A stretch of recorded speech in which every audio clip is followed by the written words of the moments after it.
"I don't care if it's yours," Karen snapped, one hand on her hip and the other gripping the steering wheel like she was auditioning for a demolition derby. "The HOA has jurisdiction." Her pearls jiggled with righteous fury as she revved the engine of my $20,000 custom-built tractor, my pride and joy, my weekend escape, and, apparently, now part of a community project. I had barely opened my mouth to protest when she took off like a bat out of suburbia, roaring down the street in my machine with her HOA cronies cheering her on like she was queen of landscaping. 5 minutes later, I got the alert on my phone. The tractor had hit the restricted boundary. Autolock engaged. The doors sealed. Karen was now fully trapped inside a 2-ton mud magnet in the middle of the retention ditch. And to top it all off, my Bluetooth had kicked in, blaring the last song I played, Banjo Rampage Volume 3. Karen was screaming. My phone was buzzing. And I just stood there on the porch with my coffee, grinning like a man who had just watched Karma Deliver Express. Let me rewind. 2 weeks ago, things were simple. My property sat on the edge of the neighborhood, just far enough from the tightly packed rows of identical houses to give me breathing room, but close enough that the HOA still considered me one of their own. I'd bought this place with my own money after years of wrench-turning, coding, and building things that shouldn't legally fly, drive, or dig. The tractor? That was my masterpiece. A hybrid of utility and tech wizardry, complete with autolock, GPS fencing, a biometric ignition, and a Bluetooth speaker system powerful enough to terrify bird. It was meant for peace, planting a garden, leveling dirt, plowing the occasional snowdrift. It was not meant for HOA-funded landscaping shenanigans. Mark, my neighbor and best friend, had been filming it for weeks. Not because of the tractor specifically, though he loved the gadgetry, but because he had a drone channel and needed content with stakes. The tractor had become the unofficial co-star. "Dude," he'd said one night while we drank on my porch, "this thing is a symbol of freedom. You're like the John Wick of mulch." At the time I laughed. 2 days later, Karen came knocking. Now, if you've never met a suburban dictator in a salmon-colored pantsuit, allow me to introduce you to Karen. She had been HOA president for 6 years, re-elected solely because no one else wanted the job. Her eyes sparkled with the power of fines and citations. Her clipboard was like Thor's hammer. She didn't make suggestions, she made decrees. And this time, her decree was community beautification. She launched into a speech so pre-rehearsed it had theme music. Something about the HOA needing to maximize curb appeal, with a new flower bed at the entrance of the neighborhood. Great idea in theory. But then came the kicker. We noticed your tractor and thought, well, why spend HOA funds on equipment when we already have a tractor? By we, she meant I, and by noticed, she meant spied through binoculars from my SUV. I told her no. Politely at first. Then firmly. I explained it was custom, expensive, and more importantly, mine. She smiled the kind of smile a person gives when they've already decided reality is optional. Well, she said, stepping back, we'll just put it to good use for the community. After all, you're part of the HOA too. That should have been the end of it. But 3 days later, while I was out on a supply run, Karen and 2 HOA volunteers broke into my garage. They snipped the bolt lock, disabled the backup padlock like they were cracking a safe, and drove off with my tractor like it was a neighborhood parade float. Mark caught the whole thing on his drone. I came home to tire tracks, a snapped lock, and the HOA banner flapping in the breeze like a war flag. For a moment, I thought I was being pranked. Then I checked my security cam footage. Nope. Not a prank.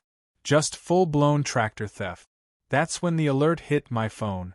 The tractor had passed the geo-fenced boundary I'd programmed into the system. The engine was already auto-throttling down. The cab doors were in the process of locking. And Karen, bless her controlling heart, had taken the scenic route straight through the edge of the drainage basin, an area known in wet months as Lake Lawn Chair and in dry months as Mud Trap Alpha. By the time I reached her, she was knee-deep in it, both literally and metaphorically. The tractor had sunk a foot into the muck, tires spinning but getting nowhere.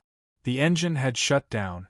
The cab had autolock, and the Bluetooth speaker had begun its death spiral playlist. From a distance, I could hear her yelling.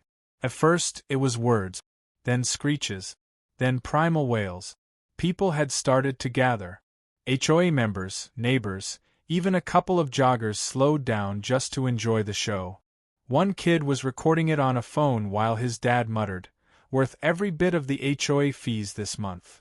Karen, red-faced and flailing, was trying to pry the door open while the banjos kept playing. She spotted me at the edge of the street and screamed something about legal action and detaining an officer of the HOA. I waved. Mark's drone hovered overhead, capturing every humiliating second.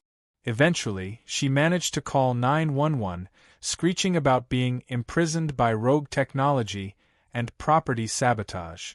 The dispatcher must have been used to her, because they sent Officer Ramirez, a local cop with the patience of a monk and the expression of a man constantly on the verge of quitting his job. He arrived, took one look at Karen trapped in my tractor, and sighed so deeply I think his soul briefly left his body. "Ma'am," he said, approaching the scene with hands in his vest pockets, "why are you in this man's tractor?" "It's not his," she shrieked. "It's part of a community beautification effort. He's hoarding resources." Ramirez turned to me. I showed him the title, the app alert, the footage of the theft. He watched the screen without a word, nodding slowly as the Bluetooth playlist looped back to track 1. Karen was still ranting when he walked up to the tractor window and knocked gently. "Ma'am," he said, "you're under investigation for trespassing and theft." "I was beautifying the neighborhood," she shrieked. "Well," he muttered, glancing at the swamp, "you beautified yourself right into a misdemeanor. I wish I could say that was the end of it." But Karen wasn't done. Not by a long shot. That tractor may have locked her in, but the war she started? Oh, she had no idea what she'd just unleashed.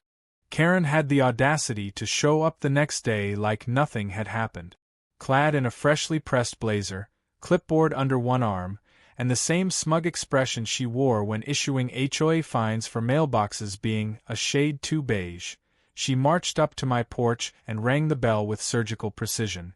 I opened the door mid-sip of coffee, still half laughing from watching the replay of her swampy meltdown on Mark's drone footage. "Without skipping a beat," she said, "I'll be needing the access code for the tractor." For a second, I thought I'd misheard her. She was serious. She actually thought she was entitled to it, even after trespassing, theft, and getting trapped like a villain in a Pixar movie. I raised an eyebrow and leaned on the doorframe. "You mean the tractor you stole yesterday? The one that autolocked while you were neck-deep in HOA delusion?" Her eyes narrowed, but her smile stayed plastered on like a bad facelift. "That's community property now. The HOA voted. It's officially designated for beautification projects." I blinked. "You held a vote after stealing it?" She lifted the clipboard and began flipping through papers, dramatically tapping at a page with a signature column.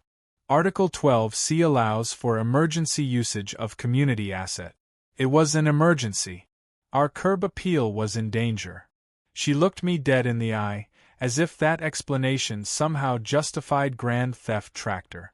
That's when it hit me, she wasn't backing down. She was doubling down, rewiring reality in her mind like it was a Sims game where logic didn't apply. And if I knew anything about Karen, it was that once she committed to a delusion, she dragged the whole neighborhood into it like a swirling suburban black hole. Later that afternoon, I got an invitation, if you could call it that, to an emergency HOA meeting in the clubhouse. Karen had scheduled it under the title, Community Equipment Clarification and Resource Reallocation. I already knew it was going to be a circus, but curiosity, and a strong desire for popcorn-worthy chaos, dragged me there anyway. The room was packed. Folding chairs were arranged like a courtroom drama, and Karen stood at the front like a prosecutor with a vendetta. A projector displayed a slideshow titled Tractorgate, A Path to Unity. She launched into a speech about community needs, shared assets, and selfish resistance to beautification efforts. She even passed around fake before and after photos that had obviously been photoshopped. In one, the neighborhood entrance had golden flowers and a unicorn-shaped hedge. In another, it was just a dusty sign with the words, "This is what happens without HOA unity." I let her go on. Let her dig the hole deeper. When she finally turned to me with a fake concerned expression and asked if I had anything to say, I stepped forward, pulled out my phone, and connected it to the projector. Click. Footage of her breaking into my garage. Click. GPS map showing the tractor leaving my property. Click. Video of her stuck in the mud, screaming at the Bluetooth system as banjos played behind her. The room was dead silent. Then someone near the back snorted. Then another laugh. Soon the whole room was a mix of stifled chuckles and open guffaws. Karen's face turned a shade that could only be described as ripe tomato rage. Before she could regain control of the narrative, I presented my final piece of evidence. A signed receipt, time-stamped and notarized, proving I'd paid for the tractor in full. I'd even included a voice memo I left with the seller. "This is for personal use only. Definitely not for HOA projects." Karen tried to pivot. She claimed I'd offered the tractor in a conversation once during a block party. I calmly responded that I'd also offered her a second helping of potato salad, but I didn't think that meant she now owned my fridge. She moved into damage control mode fast. Declared the meeting adjourned without a vote. But the damage was done. Dale, the HOA treasurer, had been watching with particular interest. As I left, he pulled me aside. "You know," he said quietly, "she didn't exactly follow procedure with the vote. We're supposed to have board consensus. She just typed it up, signed it herself, and stapled it to the wall." I raised an eyebrow. "You telling me she's been freelancing as a dictator?" He gave a tight smile.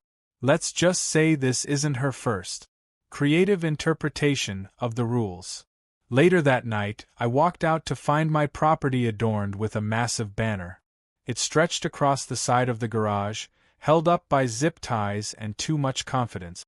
Community Tractor Project, sponsored by the HOA. There was even a QR code that led to a donation page. The page had a photo of Karen standing next to the tractor, pre-mud disaster, smiling like she was running for office. I laughed, but the absurdity didn't stop there. The next morning, I received a notice from the HOA, signed by Karen, demanding I stop impeding HOA assets and provide 24-hour tractor access or face fines. Actual fines. For blocking access to my own property. The notice was hand-delivered by a teen intern wearing a visor and an apologetic expression. That's when I decided to get the law involved.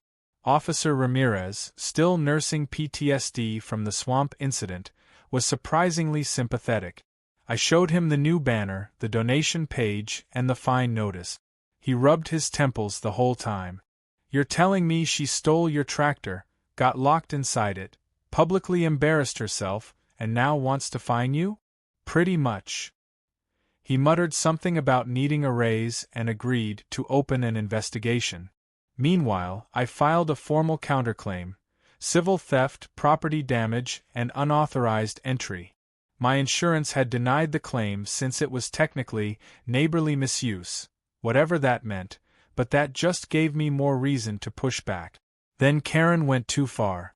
She tried to file her own lawsuit, claimed I'd endangered her safety by trapping her in the tractor, which she argued should have been clearly marked with instructions.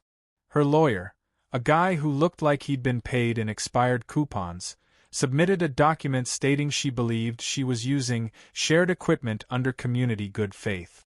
But that was her biggest mistake, because now it was public record. And public records are searchable. And Dale? Well, Dale had access to everything. The budget, the emails, the suspiciously redacted beautification expenses that somehow included spa visits and dog grooming. He didn't say much. Just sent me a quiet message. I think it's time Karen learned what accountability looks like. And I had a feeling that was only the beginning. Karen was quiet for exactly 48 hours. That's it. 2 full days of blissful, eerie silence, like the eye of a storm parked right over the neighborhood. No flyers. No emails. No clipboard patrols. I even dared to believe she might have finally been reined in after all the legal noise, the HOA members laughing at her during the meeting, and Officer Ramirez officially opening a case file with her name on it.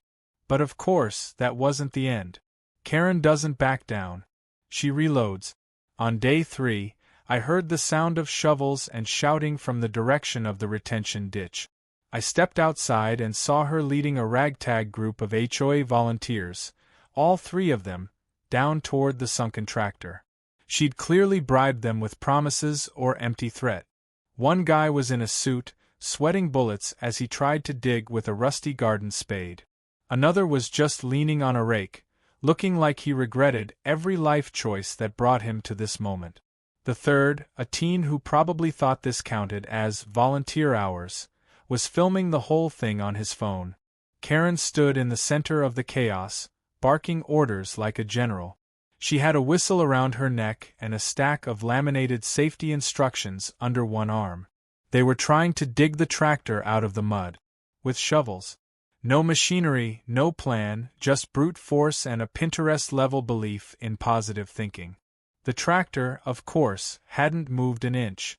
It was half submerged and sitting at a perfect angle to mock her every effort. Mark wandered over from his place, coffee in hand, and wordlessly launched his drone. It hummed to life and rose into the air, circling above like a mechanical vulture ready to catch every blunder. I didn't even need to say anything. He just smirked. We both knew what was about to happen. The video Mark posted later that night was titled Tractor Karen, The Mud Awakens. In it, Karen screamed at the volunteers, slipped twice into the muck, and at one point yelled, "This is a community resurrection effort," while pointing toward the stuck tractor like it was Excalibur waiting to be freed. The comments exploded. Within hours, the clip had over 100,000 views. People were drawing fan art of her stuck in the cab. Someone even made a remix of her yelling over banjo music. Karen had gone viral. But if embarrassment was gasoline, Karen was the engine. She didn't slow down, she revved harder. The next morning, a new flyer appeared in every mailbox. It read, "Join us for Tractor Freedom Day." Apparently, she was planning a full-blown HOA event to reclaim community equipment and defeat private greed. There would be food trucks, banners, and a ribbon-cutting ceremony. For a tractor that didn't belong to her and was still very much sunken in muck. Meanwhile, Dale quietly reached out again. He asked if I had seen the latest HOA budget draft Karen submitted. I hadn't, so he sent it to me. Line items included heavy extraction tools, custom tractor repainting, and, most insultingly, executive beautification bonus. That last one was a $3,000 payment. To herself. He'd had enough. Dale started gathering the receipts, the real ones. The overspending, the petty purchases, the gift baskets she'd billed as HOA morale boosts. He even found an email chain where she tried to get a quote for putting HOA branding decals on the side of my tractor. She was literally planning to slap her logo on it like it was some kind of sponsored NASCAR vehicle. I prepped my legal counter. Between the stolen property, public embarrassment, and now the unauthorized expenditure of HOA funds, I had a strong case. Ramirez had quietly confirmed that several neighbors had come forward to file complaints about her behavior, not just the tractor incident. She was no longer just a nuisance, she was becoming a liability. Still, Karen was determined. Tractor Freedom Day arrived like a bizarre festival. She actually rented a bouncy house and had a local food truck parked near the ditch. Children ran around while she gave impassioned speeches about reclaiming our shared destiny. At one point, she produced a gold-painted key and declared she would unlock a new era of cooperative landscaping. The irony was thick enough to choke on. Mark's drone was back in the air, capturing every awkward second. And me? I just watched from my lawn chair, sipping lemonade, waiting for her to reach the punchline of her own performance. It came about 20 minutes in when the extraction team she hired, 2 teenagers with no experience, hooked a rope to the front axle of the tractor and tried to tow it out with a golf cart. The rope snapped, the golf cart stalled, and Karen fell into the mud face first. When she stood up, soaked and splattered, she screamed something about sabotage and resistance to communal progress. Someone from the crowd clapped sarcastically. Another threw a foam HOA-branded stress ball in her general direction. Officer Ramirez showed up shortly after, calmly making his way through the festival crowd with a look that said, "Please stop making me do paperwork for this neighborhood." He pulled Karen aside. I couldn't hear the entire exchange, but I caught a few gems like, "This is not a municipal project, and you're not legally authorized to commandeer personal property." Karen pointed wildly toward me, claiming I was withholding the people's tractor. Ramirez sighed and reminded her that the people didn't include forged meeting notes and fake donation pages. But then Karen tried one last stunt. She pulled out a clipboard and read off names. "As of today," she announced, "the following households have signed their support for communal tractor designation." The list included random names, including one neighbor who had moved out 2 years ago. Dale stood up then, holding a folder in one hand. "I'd like to read a few emails into the record," he said, voice calm but dangerous. Karen froze. Dale opened the folder and began reading aloud. One message from Karen to another board member, saying, "Once I get that tractor, we can spin it into a full HOA service fee." Another where she literally wrote, "People are too lazy to stop me." The crowd got quieter with each sentence. By the time he finished, no one was smiling, except me. Karen's expression morphed from defiant to panic. She rushed toward Dale, tried to grab the papers, and ended up tripping over a sprinkler head, landing flat on her back in a puddle. The crowd gasped, then collectively exhaled the tension with a mixture of pity and disbelief. Ramirez stepped in again, this time not so patient. He helped her up, told her she was being formally investigated for HOA fund misuse, and recommended she suspend her duties until the matter was resolved. Karen didn't say anything. For the first time since this whole ridiculous mess started, she was quiet. Muddy, humiliated, and quiet. But the war wasn't over. Because even after all that, I knew one thing for certain. Karen wasn't going down without a final move. For the next few days, Karen became a ghost. Not the usual dramatic kind either. No flyers, no accusations, no aggressive doorbell rings with printed-out bylaws about grass height. She was just gone. Her porch light stayed off. Her car didn't move. No one saw her power walk in her tennis shoes or heard her scolding squirrels for violating fence boundaries. It would have been peaceful if it hadn't been so unnerving. Because Karen never went down quietly. And sure enough, just when people started to let their guard down, she came back, with a vengeance. It started with a midnight operation. I caught it on my motion-triggered security cam. Karen, dressed like she was starring in a community theater remake of Mission Impossible, crept across my lawn with what appeared to be bolt cutters and a headlamp. She was alone. No HOA flunkies this time. Just one woman and what had to be the dumbest revenge plot in suburban history. She tried to sneak into my garage again, presumably to get to the tractor, even though it was still stuck in the retention ditch. She didn't know I had upgraded everything since the last stunt.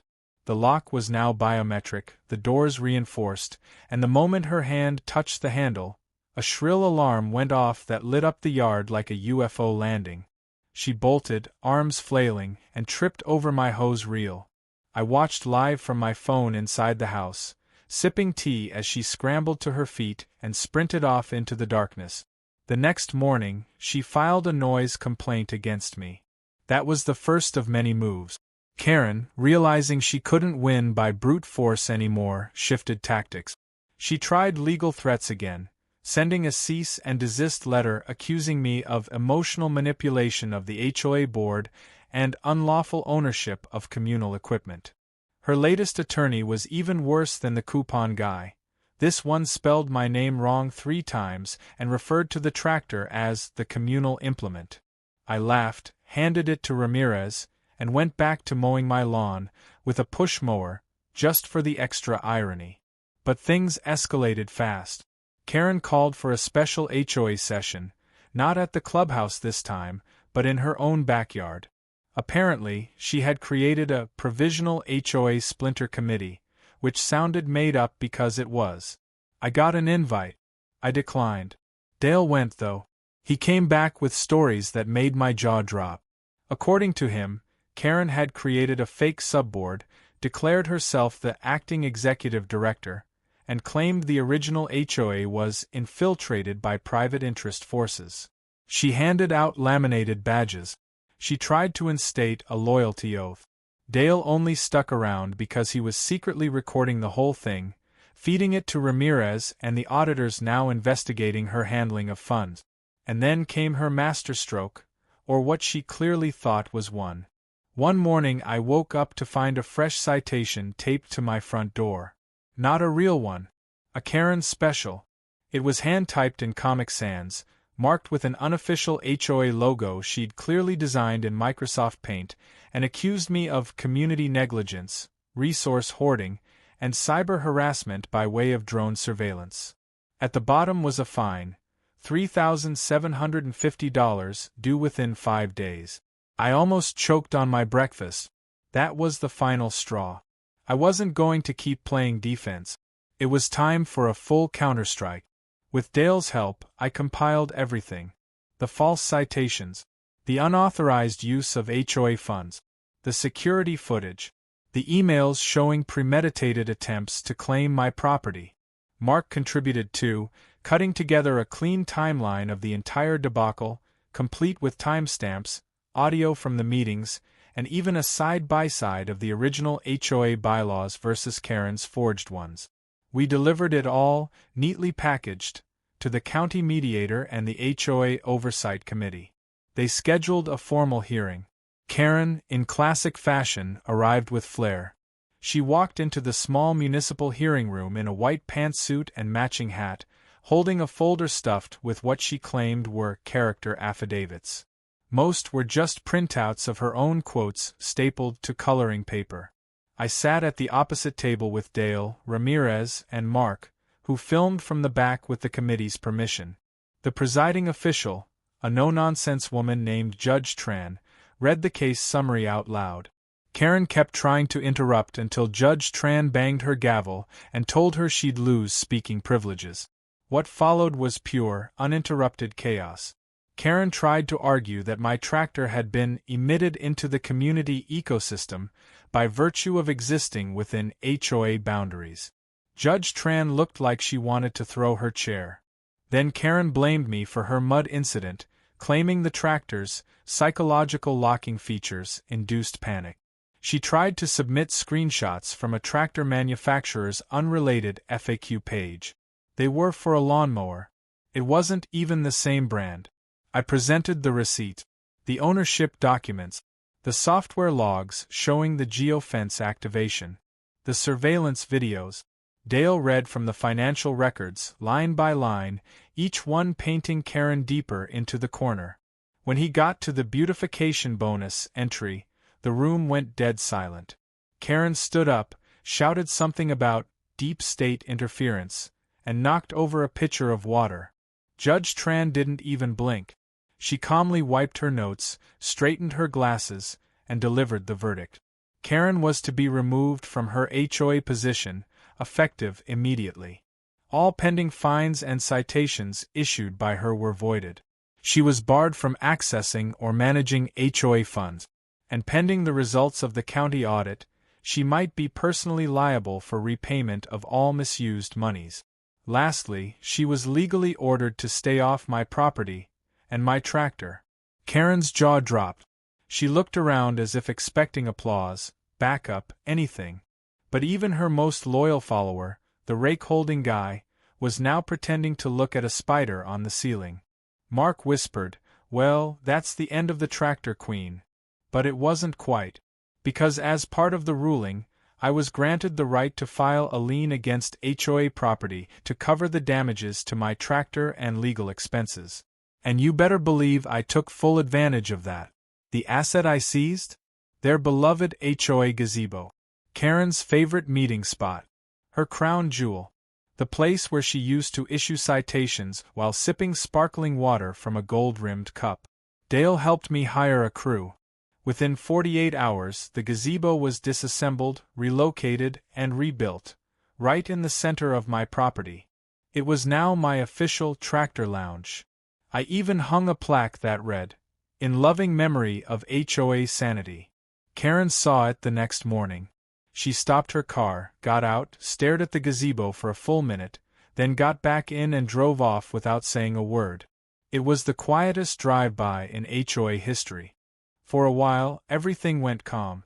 Karen was stripped of power, the gazebo stood proudly on my property, and the neighborhood finally exhaled. The HOA board, now under Dale's leadership, shifted gears from being a Karen fan club to actually doing its job.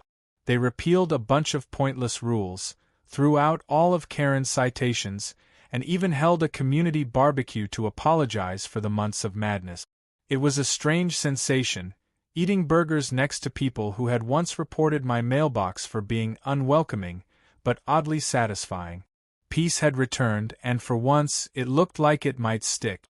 I should have known better. About a week after the hearing, a moving truck showed up in front of Karen's house. Word spread fast. She was leaving.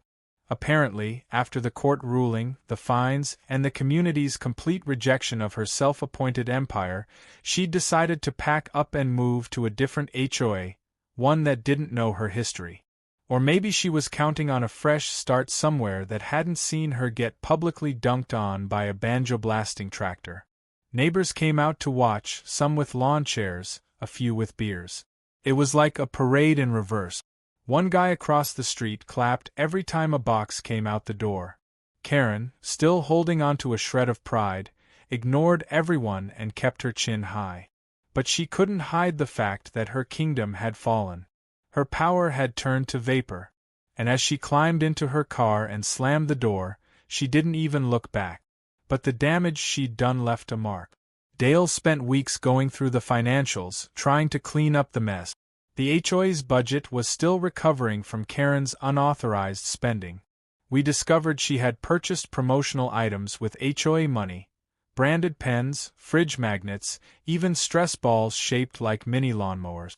Mark found a whole crate of them in a storage closet and turned them into prizes for his YouTube channel. "Win a piece of HOA history," he joked, holding up a tiny mower with the words, "Together we groom," on the side. As for me, I finally got my tractor out of the mud.